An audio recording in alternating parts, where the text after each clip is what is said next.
Hola, qué bueno que estás presente. Soy Santa Méndez, tu maestra de lengua española. Este programa es para ti, estudiante de sexto grado de secundaria. Cuando nos esforzamos, logramos grandes resultados. Acompáñame, activa tus sentidos. En esta clase vamos a necesitar un cuaderno, lápiz, lapicero, cuadernillo de trabajo y a trabajar se ha dicho.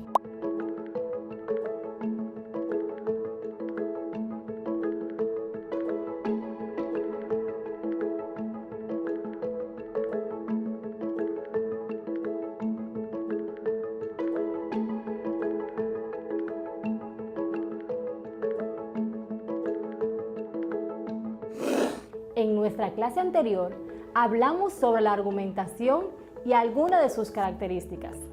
Activa tu mente y repasa lo que has aprendido. ¿En qué consiste el ensayo científico? ¿Puedes establecer la diferencia entre persuadir y convencer? ¿Cuáles son algunas de las características del ensayo?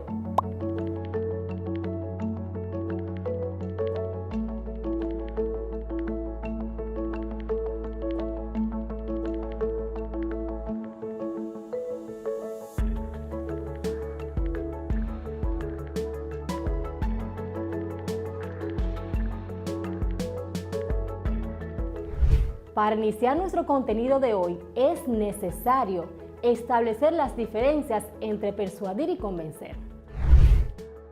Persuadir es un proceso destinado a cambiar la actitud o el comportamiento de una persona o un grupo hacia algún evento, idea, objeto o persona.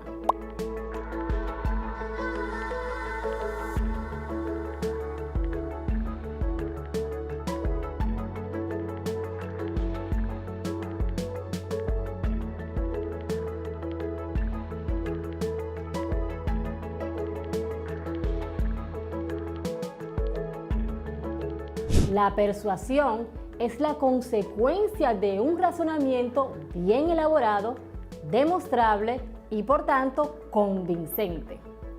El lector es seducido por la habilidad del ensayista que supo estructurar su teoría de una manera ordenada y sistemática.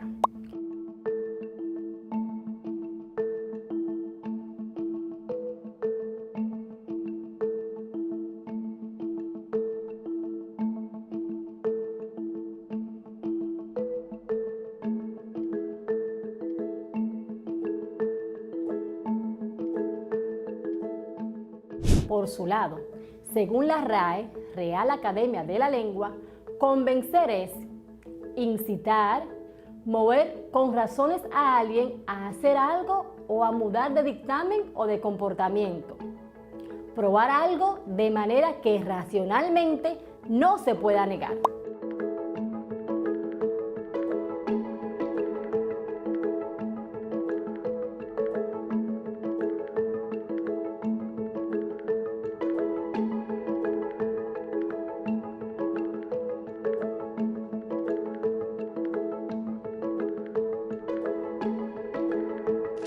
La argumentación bien construida se convierte en una demostración que finalmente, una vez asimilada por el lector, le puede persuadir de todo o en parte de las ideas desarrolladas por el autor del ensayo. Demostrar es probar. A través de la teoría expuesta en los argumentos, el ensayista trata de probar que su idea o razonamiento es comprobable y por tanto una verdad. A través de la teoría expuesta en los argumentos, el ensayista trata de probar que su idea o razonamiento es comprobable y por tanto una verdad. ¿Has escuchado que escribir es un arte? Pues sí lo es. Lograr escribir un ensayo argumentativo que tenga el poder de convencer es todo un arte. El autor debe saber plasmar su propio estilo, proyectar su propia voz y conseguir seducir al lector con sus ideas. Entonces, cuando vayas a escribir, toma en cuenta estos conceptos, ya que escribir un ensayo es hablar de uno mismo a través de los argumentos. Te preguntarás, ¿y qué implica eso? Eso implica que el ensayista muestra su lado personal, no necesariamente describiéndose a sí mismo, sino que se describe a través de lo que piensa acerca de algo. Para persuadir, tenemos que dirigirnos al corazón de la otra persona. Está basado en aspectos emocionales. Para persuadir a otra persona es necesario conseguir provocar en ella una emoción determinada.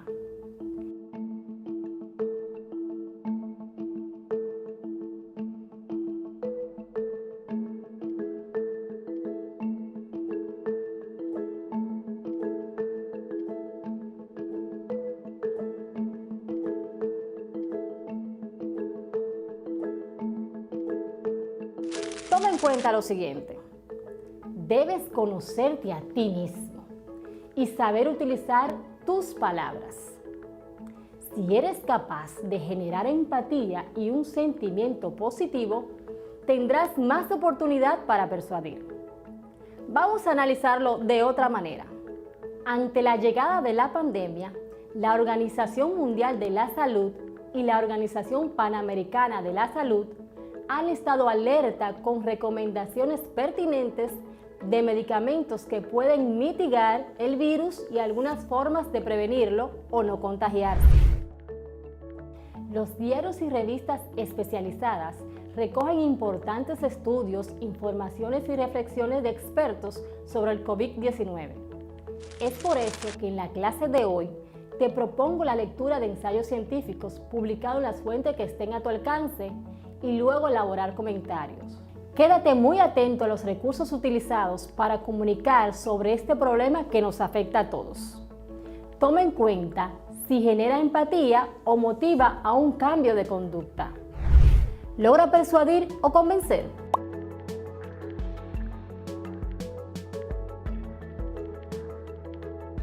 ¿Cuál tipo de argumento crees que se usó para construir ese texto?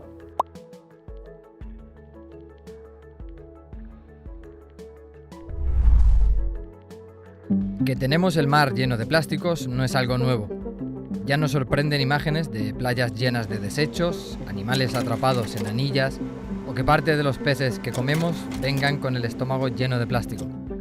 Lo que es posible que no sepas es que hay tanto plástico en el mar que incluso se han formado 5 descomunales islas en los 5 grandes giros oceánicos que se producen en el planeta. Bueno, no son exactamente islas, más bien son 5 supermanchas del tamaño de Estados Unidos y Europa que no paran de crecer, porque cada año se tiran a los océanos más de 8 millones de toneladas de plásticos. Pero, ¿cómo llega todo este plástico tan lejos? ¿Cuáles son las consecuencias?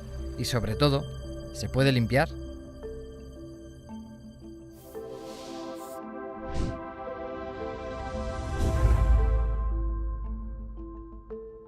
Los conocidos como 5 grandes giros subtropicales son remolinos producidos por la acción rotatoria de la Tierra y las corrientes de agua que generan los vientos que se mueven de los trópicos a las zonas polares.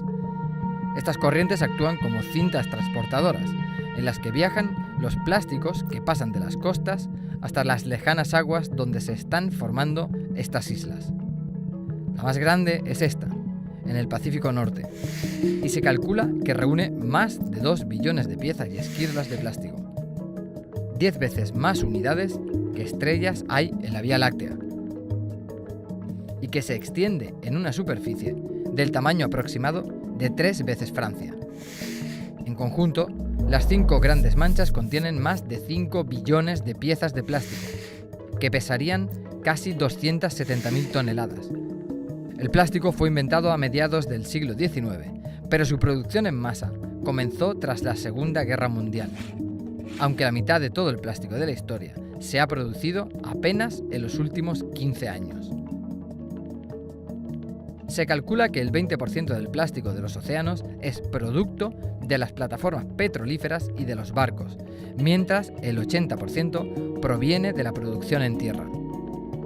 Los ríos son las principales rutas por las que llega el plástico al océano, un problema que afecta especialmente en Asia. Y es que de los 20 ríos más contaminantes del mundo, 15 están en Asia. El contribuyente más destacado a la polución es China, seguido de Indonesia, Filipinas, Vietnam y Sri Lanka. Solo estos países generaron, según datos de 2010, la mitad de la basura plástica mal gestionada de todo el planeta. La durabilidad del plástico hace aún más dramática la situación. En las manchas aparecen plásticos de todo tipo, tamaño y material, desde hilos de pesca, que pueden durar 600 años, a bolsas de plástico, que tardan en desaparecer completamente al menos 10 años.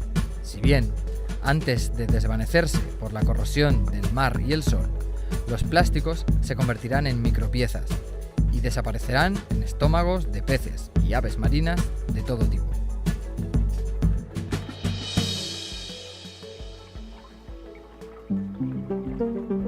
Y la solución a este problema no es nada sencilla. Como bien sabe Boyan Slat, este holandés de 25 años, que es el único que ha propuesto un sistema que podría funcionar para reducir en un 50% la mancha del Pacífico. Porque mientras, ningún país está dispuesto a asumir los costes de retirar esas exorbitantes cantidades de desperdicios en tierra de nadie. Y luego, porque a cada minuto que pasa, la cantidad de plásticos en el mar va aumentando sin parar. Parecía que la solución podía llegar tras una reunión de Naciones Unidas en Nairobi a finales de 2017. Allí se buscaba aprobar algo parecido a los acuerdos contra el cambio climático de París, pero en su versión mares limpios. Los 193 países llegaron a un acuerdo que quedó más bien en papel mojado, ya que ni grava la producción de plásticos, ni es vinculante, ni puede sancionar. Aunque lo más difícil, seguramente, será explicar a las generaciones futuras cómo y por qué la humanidad decidió utilizar los océanos como enormes vertederos de plástico. En el audiovisual que acabamos de escuchar, puedes darte cuenta de que la expositora plantea una tesis. Para sustentar la idea, utiliza distintos argumentos. ¿Cuál tipo de argumento crees que se usó para construir ese texto?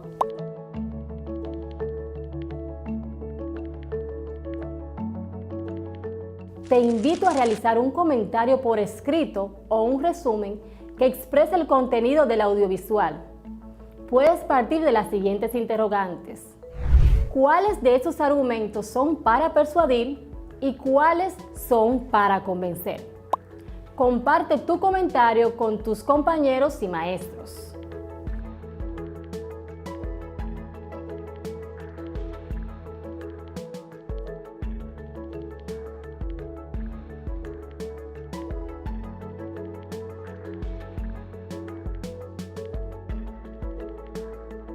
Ya puedes explicar a otros sobre persuadir y convencer.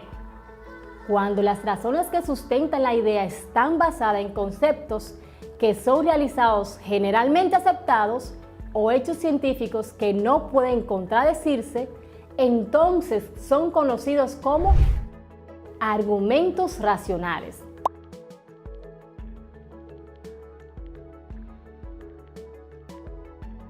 Los argumentos racionales pueden ser lógicos, que son aquellos que basan sus razones en situaciones de causa-efecto, o analógicos, que son aquellos que se exponen basado en situaciones o razones semejantes.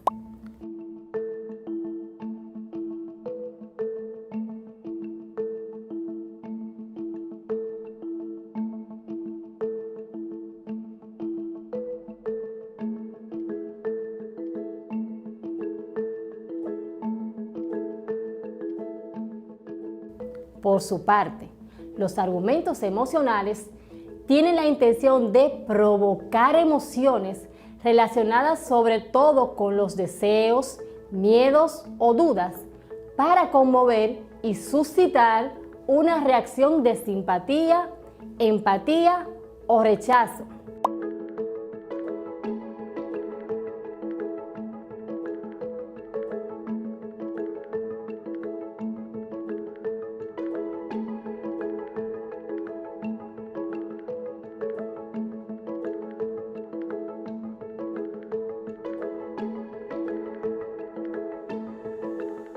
es otro de los recursos más típicos usados en una argumentación. Practiquemos. Selecciona cuál de estos argumentos son racionales y cuáles son emocionales. En la República Dominicana, las cifras de contagio han disminuido por las fuertes medidas tomadas por el gobierno. Tener mascotas en la casa ayuda a fortalecer la estima e incentiva el cuidado de otros seres vivos. Además, los niños disfrutan de su compañía y son capaces de crear fuertes lazos de afecto.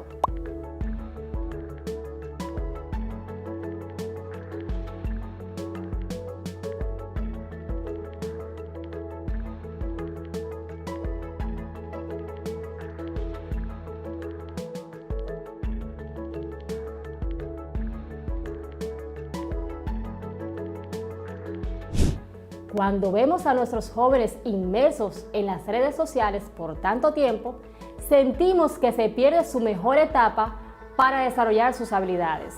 ¿Cómo dejar en casa mi celular? Si con él puedo conectarme con mis amigos, chatear con mi prima, realizar mis tareas y entregarlas a tiempo aunque esté fuera de casa.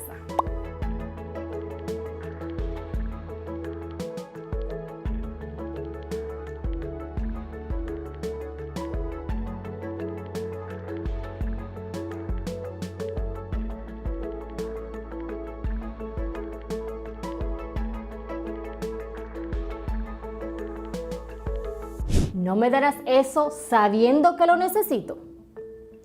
Para que una nación alcance un desarrollo económico considerable y que permita que su población tenga un buen nivel de vida, es casi obligatorio que el Estado aumente el presupuesto destinado a educación científica y tecnológica.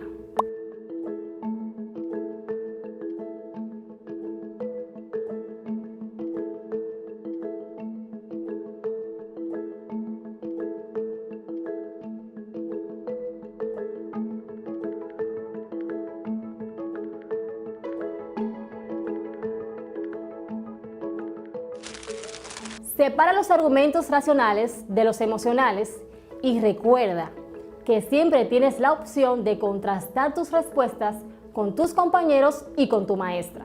Veamos y escuchemos otro audiovisual e identifiquemos los tipos de argumentos. Quédate en casa.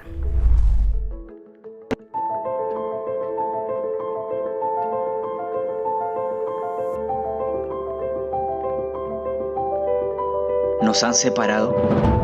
Al contrario, nos han unido. Nos han forzado a encontrar la tranquilidad donde habíamos dejado de buscarla. Nos han regresado con nuestras familias. Nos han permitido regresar con los nuestros, que por el andar de los días solo podíamos vernos unas horas.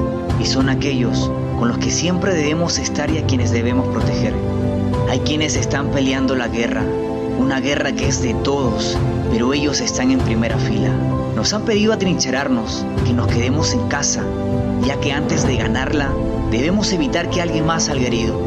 Allá afuera hay gente que está dejando los suyos para cuidar a los nuestros, que a pesar de sus necesidades, están en un lugar donde ninguno de nosotros quisiera estar. Ahí, atacando directamente al enemigo, que no solo es el coronavirus en una sala de un hospital, sino también peleando con nuestra irresponsabilidad, nuestra indiferencia, nuestro individualismo y egoísmo. Pero hay quienes, a pesar de todo, siguen creyendo que la unión, la solidaridad y el desprendimiento pueden ser las armas que necesitamos para hacerle frente a esta epidemia desde nuestros hogares. Hoy más que nunca necesitamos volver a ser uno, volver a creer en el trabajo colectivo, en el trabajo en equipo, donde todos cumplimos una función.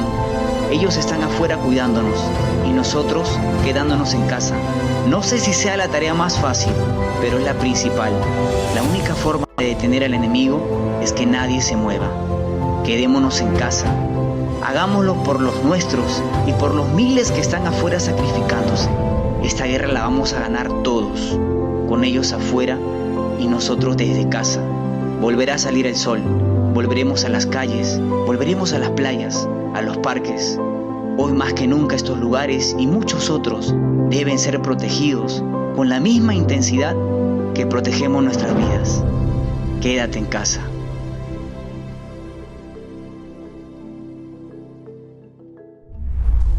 Ya se respira un aire de esperanza.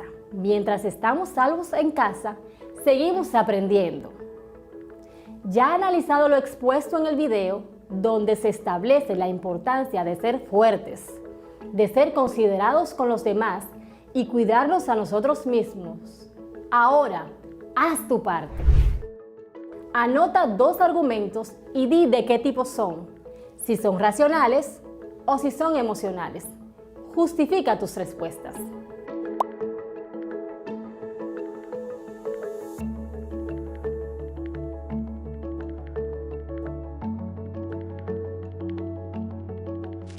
Comenta con alguien allegado a ti. Puede ser padre, madre, hermanos o vecinos. Y dale 2 argumentos de por qué todavía es necesario quedarnos en casa. Recuerda que hemos hablado de algunas de las características del ensayo argumentativo. ¿Puedes mencionar algunas? En la clase anterior, identificamos la estructura de un texto, formada por punto de partida, planteamiento de la tesis, argumentos y conclusión. También destacamos los tipos de argumentos por causa-efecto. Hoy vimos argumentos emocionales y los basados en razonamientos. Repasemos los conceptos de hoy: persuadir, convencer, argumento por razonamiento, argumentos emocionales. Puedes responder nuevamente las preguntas iniciales. ¿En qué consiste el ensayo científico? ¿Puedes establecer la diferencia entre persuadir y convencer? ¿Cuáles son algunas de las características del ensayo? El discurso argumentativo pretende defender una idea. Para lograr este objetivo es necesario establecer las diferencias entre convencer y persuadir.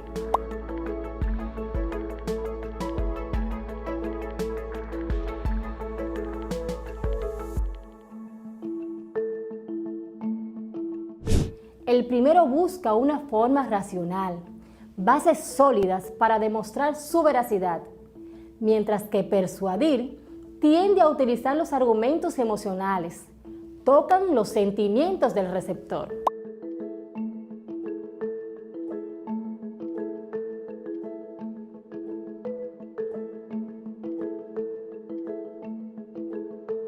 A manera de reflexión, puedes completar estas frases. Hoy aprendí, lo puedo utilizar para, y así hemos llegado al final de la clase de hoy. Comparte lo logrado con tus maestros y continúa practicando con tu cuadernillo. En nuestra próxima clase trabajaremos con la selección de las ideas, las cuales te ayudarán a elaborar la tesis de tu ensayo. Sigue dando lo mejor de ti. Si te esfuerzas hoy, triunfarás mañana. Recibe las más ricas bendiciones del cielo. Nos vemos luego.